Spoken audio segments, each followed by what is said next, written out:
It was by means of the morality of custom and the social straitjacket that man was really made calculable. The sovereign individual, the individual who resembles no one but himself, who has once again broken away from the morality of custom, the autonomous supramoral individual, the man with his own independent, enduring will. And in him we find a proud consciousness, tense in every muscle, of what has finally been achieved here, of what has become incarnate in him, a special consciousness of power and freedom, a feeling of the ultimate completion of man. This liberated man, who is really entitled to make promises, this master of free will, this sovereign, how should he not be aware of his superiority over everything which cannot promise and vouch for itself? How should he not be aware of how much trust, how much fear, how much respect he arouses? He deserves all three, and how much mastery over circumstances, over nature, and over all less reliable creatures with less enduring wills is necessarily given into his hands, along with this self-mastery. The free man, the owner of an enduring, indestructible will, possesses also in this property his measure of value. Looking out at others from his own vantage point, he bestows respect or contempt. Necessarily, he respects those who are like him, the strong and reliable, those who are entitled to make promises, that is, anyone who promises like a sovereign, seriously, seldom, slowly, who is sparing with his trust, who confers distinction when he trusts, who gives his word as something which can be relied on, because he knows himself strong enough to uphold it even against accidents, even against fate. Even so, he will have to keep the toe of his boot poised for the cowering dogs who make promises without entitlement, and hold his stick at the ready for the liar who breaks his word the moment he utters it. The proud knowledge of this extraordinary privilege of responsibility, the consciousness of this rare freedom, this power over oneself and over fate, has sunk down into his innermost depths and has become an instinct, a dominant instinct. What will he call it, this dominant instinct, assuming that he needs a name for it? About that there can be no doubt. This sovereign man calls it his conscience. The central moral concept of guilt, Schuld, originated from the very material concept of debt, Schulden. Punishment as a form of repayment has developed in complete independence from any presupposition about free will or the lack of it. The thought that the criminal deserves punishment because he could have acted otherwise is in fact an extremely recent and refined form of human judgment and logic. In order to instill trust for his promise of repayment, in order to give a guarantee for the seriousness and sacredness of his promise, in order to impress repayment as a duty and obligation sharply upon his own conscience, the debtor contractually pledges to the creditor, in the event of non-payment, something which he otherwise still possesses, something over which he still has power. For example, his body or his wife or his freedom or even his life. Instead of a direct compensation for the damage done, that is, instead of money, land, possessions of whatever sort, a sort of pleasure is conceded to the creditor as a form of repayment and recompense. The pleasure of being able to vent his power without a second thought on someone who is powerless. The pleasure of violation. This enjoyment will be prized all the more highly, the lower the creditor stands in the social order. By means of the punishment inflicted on the debtor, the creditor partakes of a privilege of the masters. To what extent can suffering compensate for debt? To the extent that inflicting pain occasions the greatest pleasure, to the extent that the injured party exchanges for the damage done, together with the displeasure it causes, an extraordinary pleasure which offsets it, the opportunity to inflict suffering, an actual festivity, something which, as I said, is valued all the more highly the more it contradicts the social standing of the creditor. Cruelty constituted the great festivity and pleasure of mankind in earlier days. Before pessimists existed, life on earth was more cheerful than it is now. Nowadays, when suffering is always summoned as the foremost argument against existence, as its worst question mark, we would do well to remember the times when exactly the opposite conclusion was drawn, because mankind did not want to forego the infliction of suffering, seeing in it an enchantment of the first rank, an actual seduction and lure in favor of life. With what eyes, then, do you think Homer let his gods gaze down upon the fates of men? What ultimate meaning did Trojan Wars and similar fearful tragedies have? There is absolutely no doubt about it. They were intended as festive theater for the gods. Unwitnessed virtue was for this people of actors something completely unthinkable.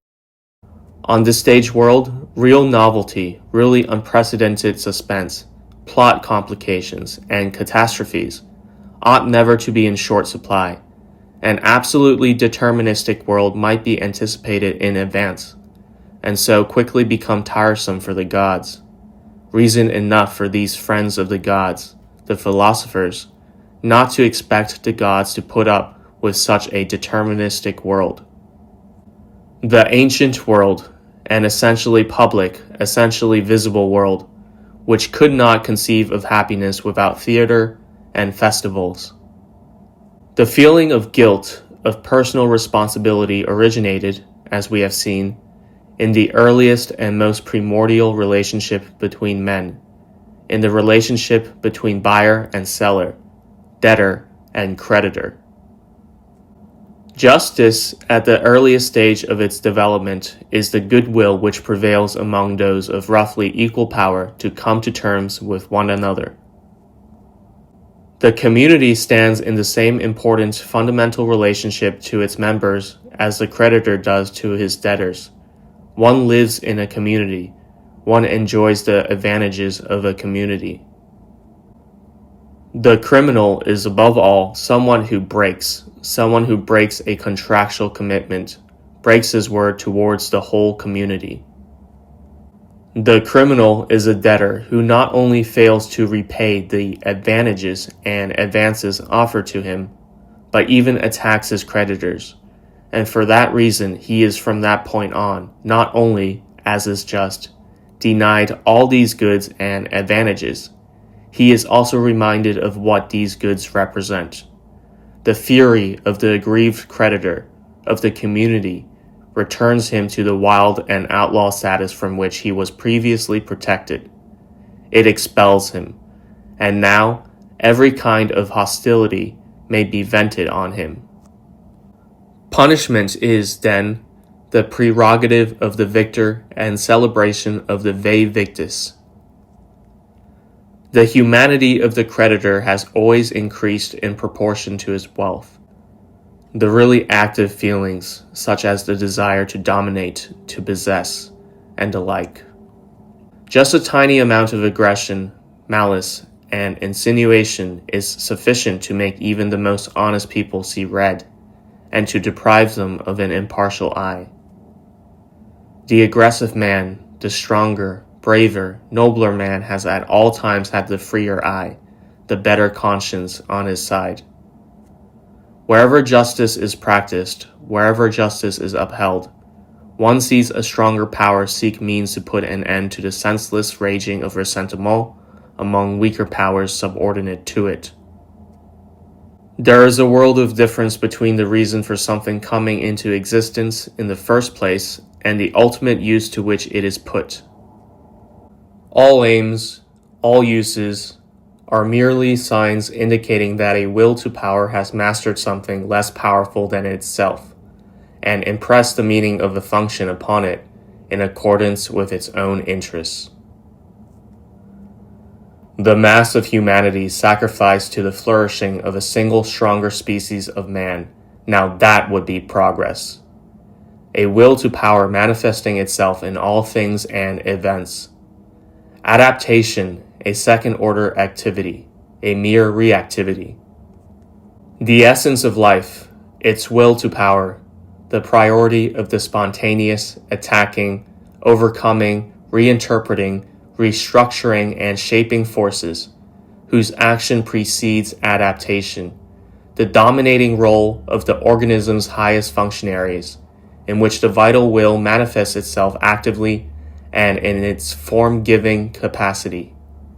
Punishment as a way of rendering harmless, of preventing further damage.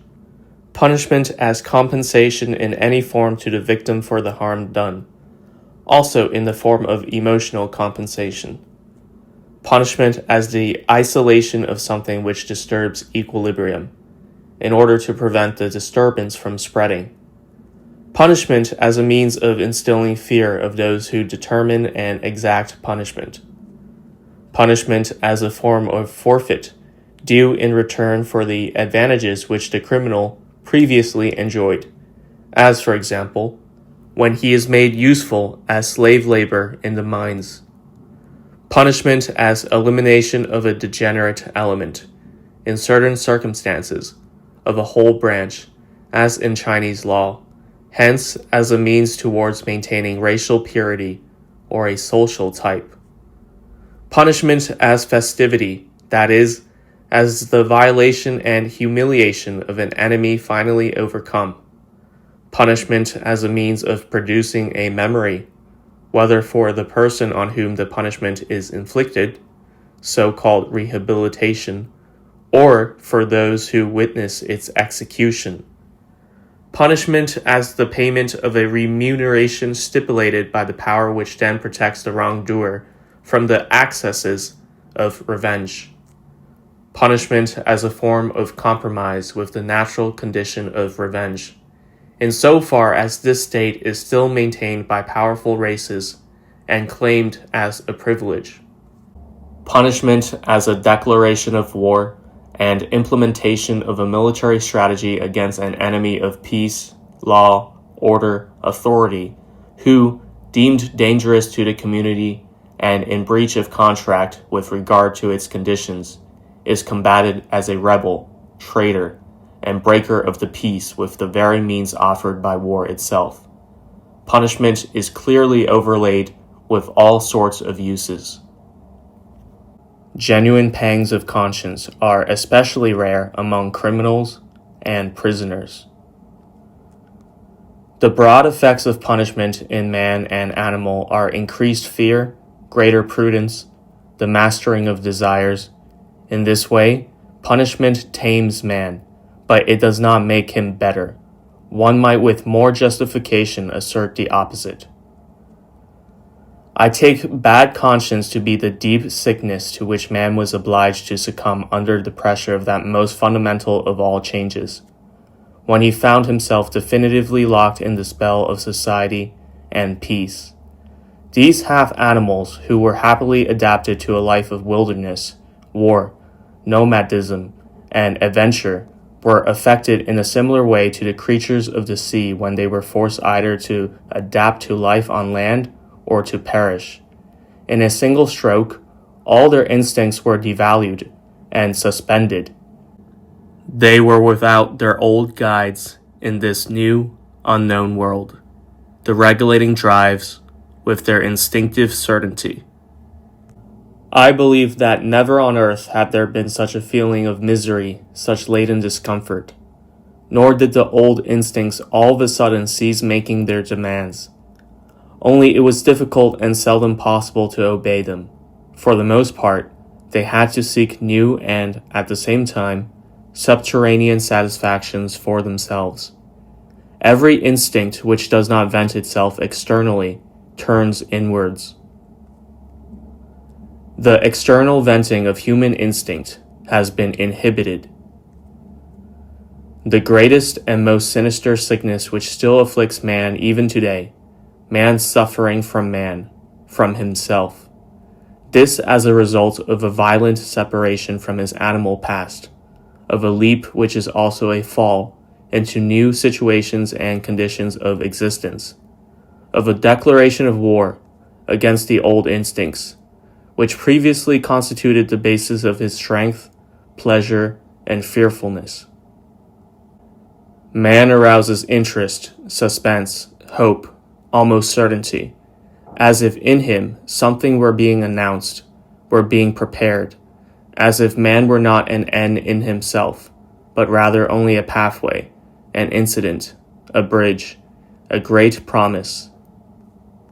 A race of conquerors and masters which, itself organized for war and with the strength to organize others, unhesitatingly lays its fearful paws on a population which may be hugely superior in numerical terms, but remains shapeless and nomadic. Such is the beginning of the state on earth. He who is capable of giving commands, who is a master by nature, who behaves violently in deed and gesture, what are contracts to him? This instinct of freedom made latent through force, as we have already understood, this instinct of freedom, forced back, trodden down, incarcerated within, and ultimately still venting and discharging itself only upon itself. Such is bad conscience at its origin, that and nothing more. I have no doubt, that is, the kind of pleasure the selfless, the self-denying, the self-sacrificing man feels from the outset. This pleasure belongs to cruelty, so much provisionally on the subject of the origin of the unegoistic as a moral value, and of the concealment of the ground on which this value has grown. Only bad conscience, only the will to mistreat the self supplies the condition for the value of the unegoistic. Bad conscience is an illness. Within the original race community, the living generation always recognizes a juridical obligation towards the earlier generation, and particularly towards the earliest generation, which founded the race.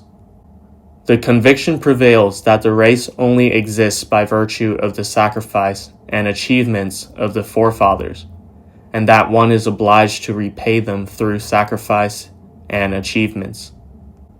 The fear of the forefather and of his power, the consciousness of indebtedness towards him, necessarily increases in exact proportion as the power of the race itself increases, as the race itself becomes ever more victorious, independent, respected, feared. Every step towards the withering of the race, all the arbitrary miseries, all signs of degeneration, of approaching dissolution, always rather reduce the fear of the spirit of the founder, and give rise to an ever weaker impression of his wisdom, foresight, and powerful presence. Those widespread slave and serf populations which have adapted themselves to the divine cult of their masters, whether through compulsion or through submissiveness and mimicry. The arrival of the Christian God as the uttermost example of godliness so far realized on earth has brought with it the phenomenon of the uttermost sense of guilt. The nihilistic renunciation of existence, the desire for nothingness, Buddhism.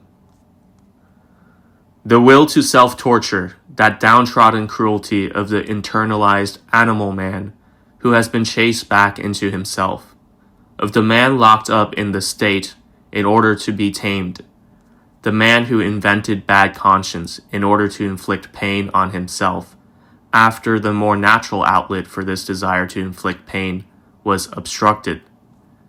This man of bad conscience has assumed control of the religious presupposition in order to carry his self-punishment to the most horrific pitch of harsh intensity. Indebtedness towards God, this thought becomes for him an instrument of torture. In God, he apprehends the ultimate opposing principle to his actual and irredeemable animal instincts. He himself reinterprets these animal instincts as a debt towards God, as hostility, rebellion, revolt against the master, the father, the original founding father and beginning of the world.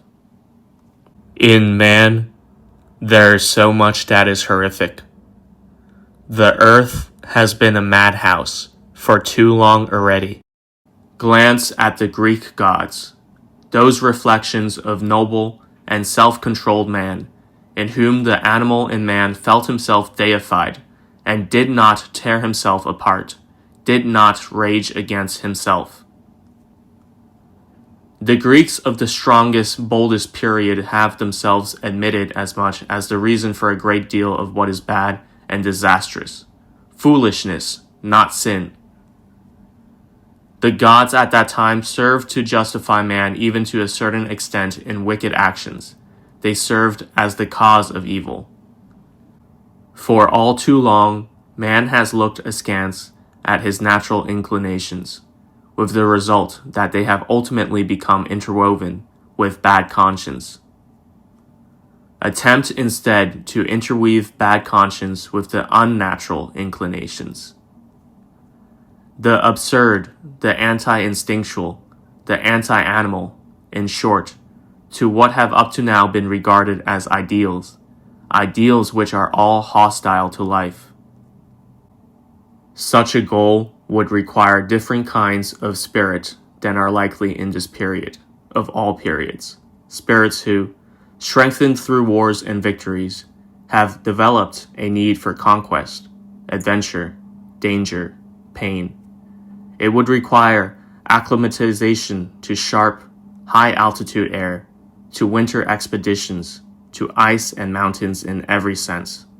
It would even require a kind of sublime wickedness, a last, self-assured, intellectual malice which belongs to great health. It would require, in short, and which is bad enough, nothing less than this great health itself. This man of the future, who will redeem us as much from the previous ideal as from what was bound to grow out of it, from the great disgust, from the will to nothingness, from nihilism, this midday stroke of the bell, this toll of great decision, which once again liberates the will, which once again gives the earth its goal and man his hope. This anti-Christian and anti-nihilist, this conqueror of God and of nothingness, he must come one day.